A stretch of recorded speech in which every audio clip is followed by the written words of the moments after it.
What's up guys, my name is Westy and today I've got another Battlefield 3 endgame video for you guys, not with new information but more touching on what we already know. We've pretty much had all the information we need now to know what endgame is going to be exactly like apart from the dropship, but that information is due to come either in February or March when they release the next premium video. But today I'm going to concentrate on the 4 new maps we now know all their names: SABALAN Pipeline, KIASAR Railroad, NEBANDAN Flats and Operation Riverside. Now all of these maps have different areas in which we can use the new vehicles, which is obviously the dirt bike and the lightweight AA, but some focus more on infantry combat and some are more geared to the new vehicles as well. So just a little bit of background information about the maps in general. The DICE developers decided that this map pack was going to be themed around the 4 seasons. So as I talk about the maps, you're going to quite clearly see which ones are going to be focused on which season. So the map you can see in the background at the moment is the one that's been featured in the first premium video and an unlisted video that was on the Battlefield sort of YouTube page, sort of showing you the dirt bike test footage that they put out. And this one is called Operation Riverside. Now, as I've just mentioned, you can quite clearly see from the picture that this is the autumn themed map in the new DLC. You can obviously tell that by the fact that there are lots of trees with an orange colour rather than green. Also, we know from the blog post released by EA that this map features an electrical power substation in the centre of the map, with a small river flowing along the side of it. And we're also told that this map is geared toward infantry combat rather than vehicle-based combat. And the information actually says that it's easier to traverse the map on foot rather than having to go around on a vehicle. If you're in a vehicle, you're required to take routes that are longer and may take a little bit more time to get there. So it's more geared towards infantry combat. Having said that, this is one of the main maps in the DLC that has featured a lot of jumps for the brand new dirt bike. We saw from the first premium trailer that was released there is a giant wooden bridge in the middle of the map that's actually been partly destroyed, and this is a great place that we can use the new boost button that's going to be on the dirt bikes as well.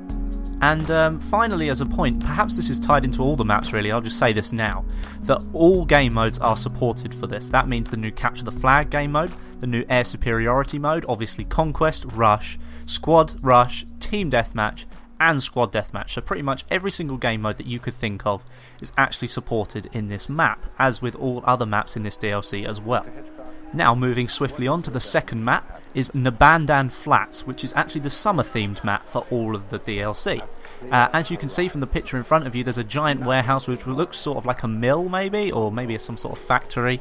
But you can see the wind turbines in the background there, and obviously the giant massive sun in the background. That's a pretty clear indication that this is going to be a summer map.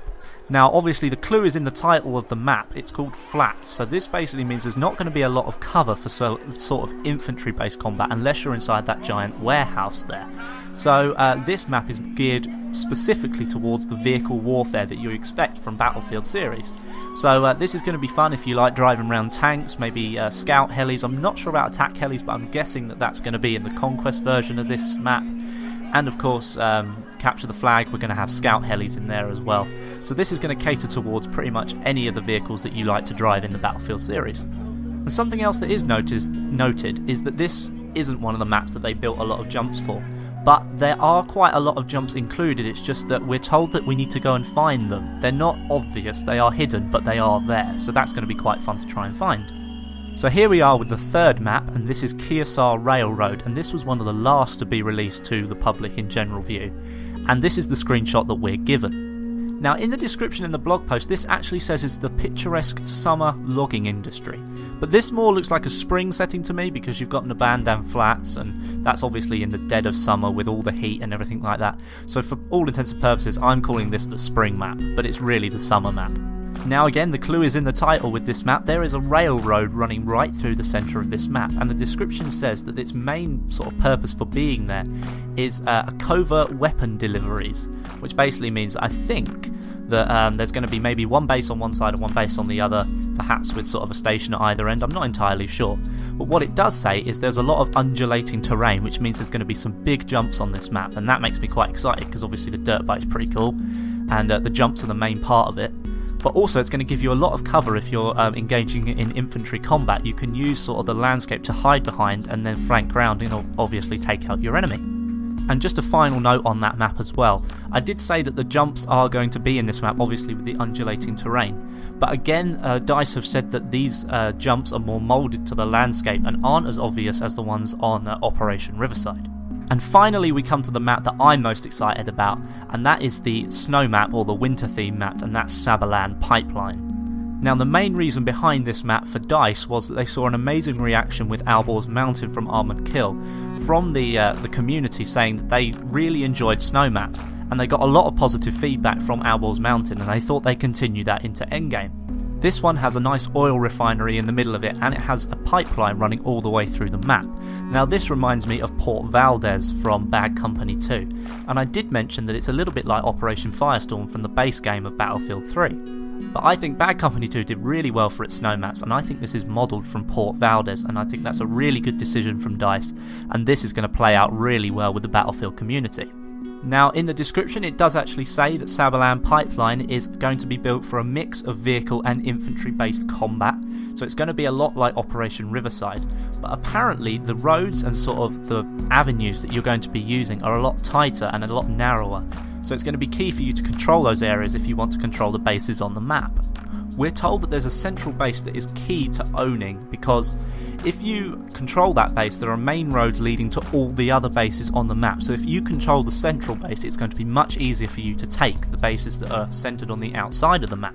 And it does actually say that at this point that if you control the central point, which is included in Capture the Flag mode as well as Conquest, that it's going to make it much more difficult for enemies to pass through that point without being noticed, because it's such a key area and you control the main roads to and from the enemy and your base, that it's going to be much easier for you to take the flag from the opposition. So that about wraps up the specifics for all the maps, but there is just one point that I wanted to sort of address, that the map size is going to be similar to Operation Firestorm from the base game of Battlefield 3. So we can expect quite large maps, but not as large as the ones in Armored Kill. And also the flag layouts are going to be different to the ones in Operation Firestorm. If you remember, on Firestorm the flags are sort of centered in towards the middle of the map, and you've got so much area on the outside of the map that you can use, but there isn't as much sort of combat going on there because there's nothing to sort of fight over. So they're taking the flag layouts from Armored Kill, like Bandar Desert, which are spaced all over the map, and putting those into the endgame maps, which is going to mean that the maps are going to be fully utilised to their full extent, and there's going to be battles going all over the place.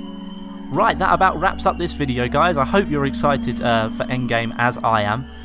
It's getting really close to the release date now. We're nearly in March already. We've only got about 8-7 days to go, and they still haven't put a release date on this DLC yet, which is kind of exciting in a way, because we're not going to know when it's going to drop, but I'm pretty sure they're going to release one soon, and it's going to be really good when it does come out. As always, the blog that I've been taking this information off is linked in the description, and from now on all of my intro music that you guys keep asking for in the description, in the comment section, is actually going to be posted in the description for you, so you don't have to keep asking me what these songs are. You can just tell me how awesome they are, because that's what you seem to tell me, so that's great. Alright guys, I've been Westy. I hope you've enjoyed this video. Don't forget to like this video if you found the information informative, and I will see you in the next video. Cheers guys.